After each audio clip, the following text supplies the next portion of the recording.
தந்தை என்பான் ஒருவருடைய சுக்கில துளியிலிருந்து நாம விந்து அணுவிலிருந்து வெளிப்படுகின்ற போதே அந்த ஆவி உருவு செயல்பட்டு கொண்டிருக்கிறது.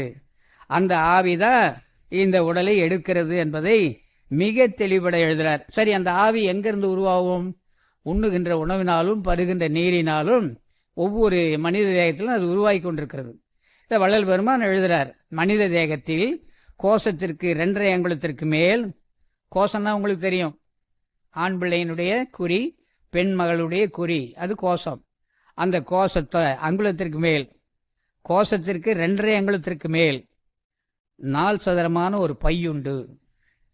அந்த 4 சதுரமான பையில தான் வெற்றிடம். அது அந்த வெற்றிடத்துக்குள்ளே ஒரு ஆவி உருவாகி அதில் 16 வயது அளவும் உண்டாகும். இந்திரியம் ஜலமாக சேருகின்றது. என்னவா சேருகிறது? தண்ணீராக சேருகிறது. 16 வயசு வரைக்கும் தண்ணீராக இருக்கின்றது. அதைத்தான் மானச தடாகம் என்று சொல்வார்கள். என்ன தடாகம்? மானச தடாகம்.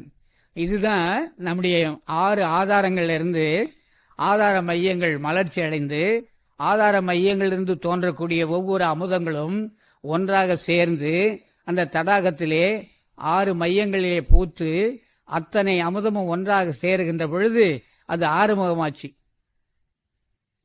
அதான் ஆறுமுகம். பூர்வ மையத்திலே சுப்பிரமணிய தத்துவம் வள்ளலார் எழுதியிருக்கிறாரு, நல்லா பாருங்க. ஆக இந்த இடத்துல வள்ளல் பெருமான் அழகாக எழுதுகிறார். வானச தடாகம் என்று சொல்லுகின்றது. 16, 15 இந்த கணக்கெல்லாம் கொடுக்கிறார். 16க்கு மேல் சேரும் இந்திரியம் உறைந்த அந்த ஜலத்தில் மத்தியில், உறைந்த அந்த ஜலத்தில் கெட்டிப்படுகிறது. உறையுது அங்கே. அது உறைகின்ற பொழுது என்ன ஆகுது? அதன் மத்தியில் சேருகின்றது. அப்படியாக சேர்ந்து கொண்டு வரும் இந்திரியம் பொன் வண்ணமாக இருக்கும். அது என்ன நேரமா இருக்கும்? பொன் வண்ணமாக இருக்கும். அது தாமரைப்பூ என்று சொல்லப்படும். அதன் மத்தியில் ஒரு ஆவி, சாதாரண காற்றுக்கு 100ல் 1 பங்கு வெகு நேர்மையாக இருக்கும். என்ன விஷயம் எழுதுறார்! எவ்வளவு பெரிய உடல் தத்துவம், எவ்வளவு பெரிய உயிர் அனுபவம். அப்பா ஆவி எங்க உருவாச்சு? ஆவியிலே வந்த தயாநிதி யாருன்னு நமக்கு புரிஞ்சு போச்சுங்களா?